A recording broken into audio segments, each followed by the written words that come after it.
Assalamualaikum warahmatullahi wabarakatuh. Selamat sore kawan-kawan teknisi pemula. Sama saya juga pemula. Sore ini saya akan menjelaskan tentang dasar-dasar alat-alat yang ingin kita gunakan untuk melakukan reparasi handphone bagi pemula seperti saya. Karena saya juga pemula. Kawan-kawan, yang alat-alat yang kita harus sediakan jika ingin menjadi seorang reparasi handphone atau teknisi handphone, seperti kita harus menyediakan obeng. Obeng ada bermacam-macam cara, bermacam-macam namanya. Yang seperti ini nama dan bentuknya, kita tengok seperti ini. Obeng-obeng ini kita gunakan untuk membuka baut-baut yang ada di handphone seperti itu. Misalnya obeng bunga seperti ini, obeng bunga. Karena saya paling banyak obeng bunga ya, makanya stok saya paling banyak obeng bunga seperti ini. Obeng T5, T4, T2. Ini obeng pembuka baut iPhone atau pembuka baut backdoor Vivo Y53. Ini obeng min. Ini obeng T3 juga. Banyak obeng yang kita sediakan. Tapi kalau untuk pemula kita cukup menyediakan yang paling sering banyak di obeng baut yang kita gunakan adalah T4 sama obeng positif ini ya, obeng bunga namanya. Itu tool-tool obengnya. Tool-tool berikutnya alat untuk pembuka LCD touchscreen. Misalnya kita buat pencongkelnya, kita gunakan alat seperti ini.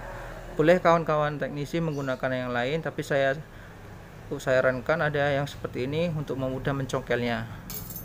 Alat berikutnya seperti tang.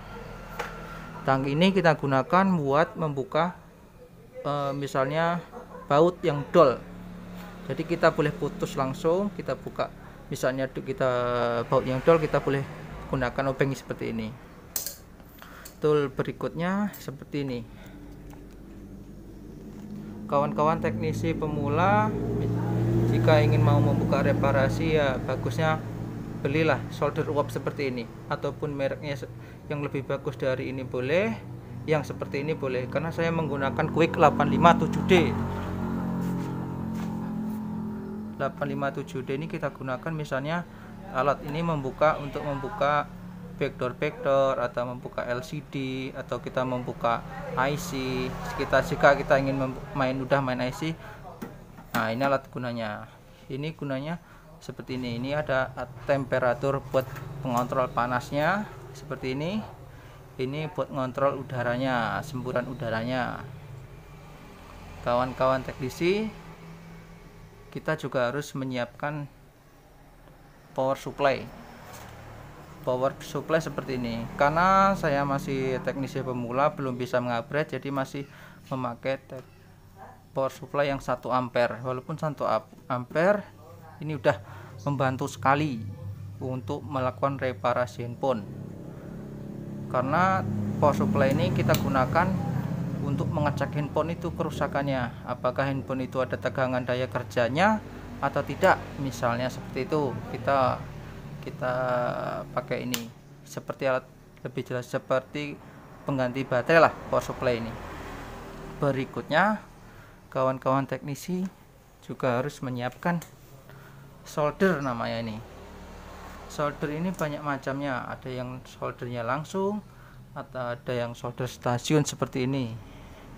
Ini kalau solder stasiun seperti ini kita bisa men-setting berapa panasnya yang kita butuhkan. Kita bisa setting, kita besarkan atau kita bisa kecilkan. Keunggulan yang solder stasiun, jika kawan-kawan ingin beli seperti ini boleh, atau yang di atasnya ini juga banyak, yang di bawah ini ya ada juga seperti itu. Kawan-kawan teknisi, jika ingin melakukan reparasi handphone, ya jangan lupa juga alat seperti ini. Ini namanya timah. Timah ini kita gunakan buat pasangannya sama solder. Timah ini kita gunakan membuat seperti kita ingin memasang konektor cas, konektor LCD, dan konektor lainnya seperti ini. Nah, selanjutnya ini namanya volvet. Load fat ini namanya gunanya untuk membersihkan ujung-ujung solder yang kering, yang biasanya karena terlalu panasnya solder tersebut. Ya, jangan lupa ya. Berikutnya amtek atau yang biasa saya sebut ini namanya plug seperti ini. Plug ini kalau saya gunakan biasanya buat agar yang kita solder atau yang kita kerjakan dia tidak kering seperti ini. Misalnya kita mau mengerjakan konektor, paling enggak kita konektornya kita kasih sedikit supaya dia agak melunak seperti ini. Boleh kawan-kawan beli yang biasa atau yang seperti ini, boleh, banyak macamnya. Berikutnya ini namanya solder wick ya. Solder wick ini kita gunakan biasanya untuk membersihkan jalur-jalur yang tertimpa dengan cairan timah yang berlebihan, seperti itu kita bersihkan. Berikutnya, wah ini ya, ini tool kaca pembesar termahal di dunia ini. Ya, masalahnya saya nggak bisa yang beli yang lebih mahalnya, mikroskopnya. Jika kawan-kawan udah memiliki dana ya boleh di upgrade buat beli mikroskop yang lebih mahal, karena saya pakai ini. Walaupun kayak gini ya asik juga lah. Berikutnya ya itu tadi, jangan lupa tang, pinset, runcing, pinset bengkok, dan banyak tool-tool seperti ini ya. Untuk jika kawan-kawan ingin menanyakan harga atau yang seri di atasnya ini, silahkan tanya di kolom komentar.